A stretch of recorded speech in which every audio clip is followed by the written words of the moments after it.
如果说在2023年的御三家主机里面选择索尼的 PS5是馋它那些个独占大作，那选任天堂的 Switch 是想和家人朋友们一起快乐游戏，那买 Xbox 的理由是什么呢？给屏幕前的你3秒钟的时间思考一下。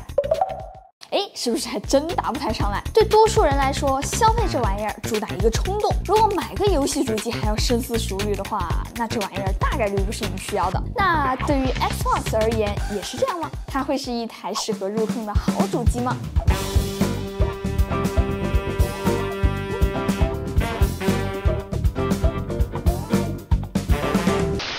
其实也不能完全怪今天的微软没有好好去做 Xbox， 实在是前些年欠债太多了。微软一直以来都给玩家一种不好好做游戏、TV 满脑子整活的刻板印象。从 Xbox 3603红事件到 Xbox One 捆绑动捕套件出售，甚至不让卖2手游戏这种事，一个比一个重量级啊！不过和这些个个能整活的前辈们相比，这一代的 Xbox Series 系列就阳间多了，甚至还搞出了自己的特点。就比如这2年微软搞的这个 XPA 计划，怎么说呢，就很微软。首先，只要支持它的游戏，在任何一个平台花钱就能同时拥有 Xbox、PC2个平台的游戏，本体互通，存档也互通，花1份钱就能买2次游戏。而且在主机上玩过对战类游戏的小伙伴应该知道，主机是不能开修改器的，这当然是优点呢。不过相对的，哪怕是单机游戏里面自带的控制台风铃月影什么的，主机玩家也没有办法玩到。比如前一段时间的星空，1000多个星球光过任务就得上百个小时。我不想给游戏打工，能不能小小的减轻一下这种痛苦呢？有了 XPA， 你就可以先去你的电脑上打开星空，存档会被云同步过来。这个时候你在电脑上面可以打开控制台或者是风铃月影，给你的人物刷上几件神装，升上几级。这时候你再关掉电脑，打开主机，你就会发现电脑上修改好的存档就这样被云同步给带过来了，甚至是满足一下自己的收藏爱好。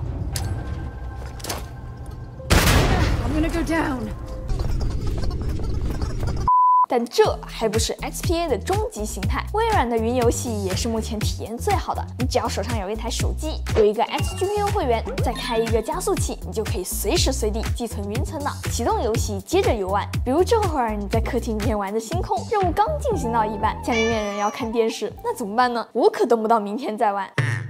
但对于 Xbox 玩家来说，这还真不是啥大问题。你完全可以把手柄一扔，回到房间里面，在 PC 上用10秒钟的时间下载好云存档，接着刚才的进度继续玩。第2天出门的路上，你甚至还可以掏出手机，用云游戏接着昨天的游戏进度继续玩。整个体验可以用丝滑来形容。而且哪怕是在手机上对于很多操作不那么重度的游戏，微软也提供了虚拟触控按键的方案。而且这个虚拟按键还很聪明别看它的游戏过程中铺满屏幕，只要一进到过场动画，立马就隐藏了。甚至对于一些游戏而言，它还专门做了一套和游戏风格相似的图标，像《日落黄昏时》这种互动电影，你还可以直接全程触控操作，玩起来就像是原生移植的一样。要知道 Xbox 的云游戏库里面，游戏的数量是按1000来计算的，一个一个的适配，那得花多少功夫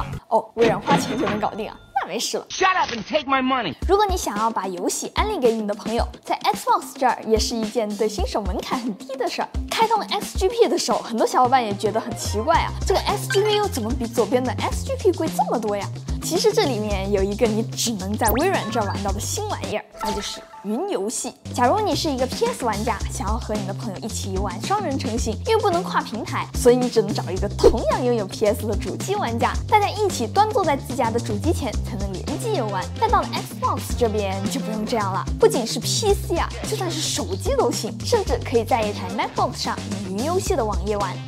所以就像 XPA 计划的名字一样，你可以在任何地点用任何设备和你的朋友一起玩到 Xbox 的游戏。比起索尼主打的沉浸式主机体验，微软在这个时代里面也找到了属于自己的努力方向，那就是让玩游戏的快乐不再是少数核心玩家的独占，任何人随时都能参与到游戏中来。不过要说现在 Xbox 最让人觉得不划算的地方，那一定是游戏阵容了。看看人家 PS5 每年都有独占游戏，你 Xbox 呢？这边游戏刚上架，那边 PC 上就能玩了，这也能叫独占？其实和很多玩家的刻板印象不同，这2年的 Xbox 正在努力的扩充自己的游戏库。首先就是刚才我们一直在聊的 XGP 了，这个玩意儿就像平时我们按月充的各种会员一样，每个月的价格大概是几十块钱，有了它呢就能免费游玩 XGP 阵容里面的所有游戏。目前大概有400多款，每个月都会有新的游戏加入，也会有老的游戏退出，而且这里面有不少正经的3A 大作，随便玩一个算下来都能回本了。而且不知道大家有没有那种突然纠结到底要不要买这个游戏的时候，不想买吧，最近好像也没有什么好玩的，这游戏看着评价也不错，但是买吧，这个价格要么就是太贵，要么就是自己从来都没有接触过，花上几个没笔的钱买游戏，还真的有点心疼。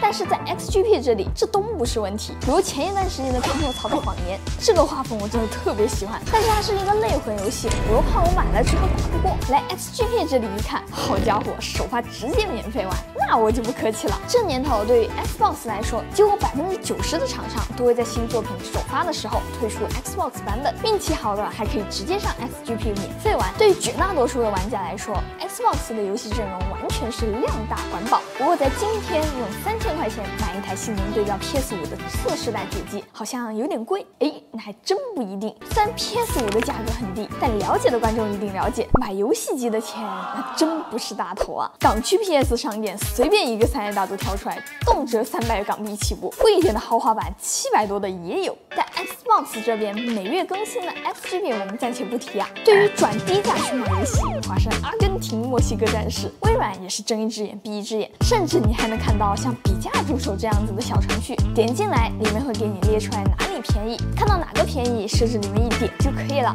这还真不是听起来那么随意的。看看剩下那2家，为了防止你转低价去，任天堂甚至需要你清空余额，1分不剩的那种。每个游戏都是0.99刀，这余额哪里清得掉啊？索尼那更是重量级了，想换区重新注册吧你。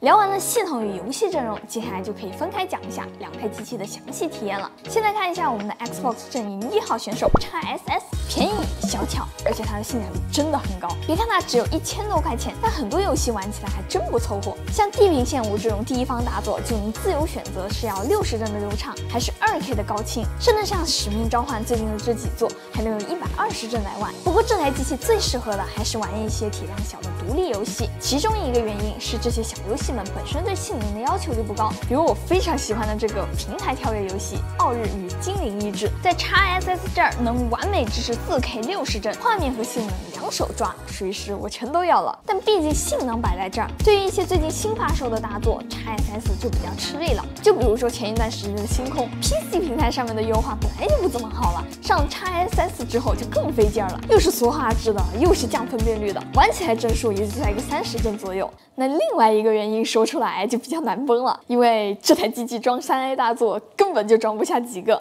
第一次拿到手里，点开设置里的存储，统共也才300多个 G 的容量，装3、4个大一点的游戏就满了。容量小也就算了，但为什么你的官方扩容硬盘卖的比游戏机还要贵啊？今年一根满速的2TB 固态已经降价到了500块钱了，也就是说，在微软这儿买比在其他地方买要贵了4倍起步。所以，假如你真的是一个强迫症，我还是推荐你给 XSS 外面插上一个移动硬盘，固态和机械都可以。好处是便宜，但缺点就是游戏封面上带有这个标志的游戏不能在这里直接游玩了，可以先下载进来，再挪到自带的存储里面就可以打开了。比起 XSS， 微软给 XSX 的产品定位主打一个升级版，更大的硬盘容量、更清晰的画面、更高的游戏帧数以及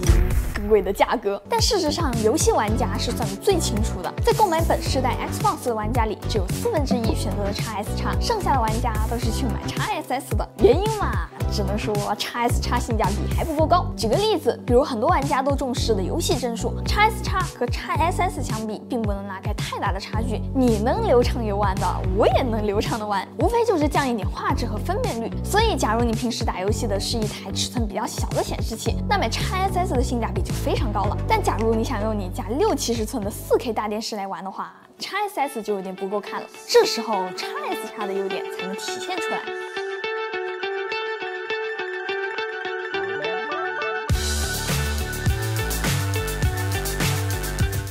又说回来了，假如有人真的舍得为画质这个玩意儿多花钱，那他肯定是一个对游戏有追求的老玩家。都这么讲了，那隔壁索尼家的独占游戏，你看着眼馋不？这个反馈拉满的次世代手柄，你喜不喜欢？所以你会发现，喜欢 XSX 的最后都买了 PS5，因为在次世代这一块，XSX 的定位更像是微软安排的一个站位服务，性能强劲的它存在的意义更多是对标索尼家的 PS5。至于还能做出什么游戏，可能微软自己也没有想好。但很显然，不论是订阅制也好，云游戏也好 ，Xbox 现在的生态更多的还是为 XSS 服务。XSX 这边只能说是站位来了。所以聊到这里，你会发现，假如你是一个核心的玩家，那索尼的 PS 上电影一样酷炫的第一方独占游戏，和任天堂的 Switch 上那些玩法有趣的合家欢作品，能够让你感受到的快乐，绝对比一台 Xbox 来得更直接。但反过来讲，并不是世界上所有买游戏机的人都是核心玩家。对于绝大多数的人而言，除了战神和塞尔达这种少数的独占游戏之外，优秀的游戏还有很多。假如你玩游戏仅仅是为了快乐，而不是为了去体验那些顶尖的大制作， Xbox 的上手门槛更低，硬件和游戏价格也便宜，游戏方式也多样，它其实才更适合成为大多数人的第一台主机。在游玩 Xbox 的过程中，我最快乐的一件事就是疫情期间借给了我身边不玩游戏的朋友一个手柄，他用云游戏的方式和我一起在网页上面联机，一起通关了双人成行，这让他知道了原来游戏是个这么好玩的东西。很多人会说微软根本不懂游戏，这话或许说的没错，因为对于微软而言，让更多的路人成为玩家，可能才是 Xbox 的未来吧。OK， 那么以上就是本期视频的所有内容啦。如果这期视频对你有所帮助的话，记得给我点赞、3连关注哦，这对我来说非常重要。那么我是Tilly，咱们下期再见吧，拜拜。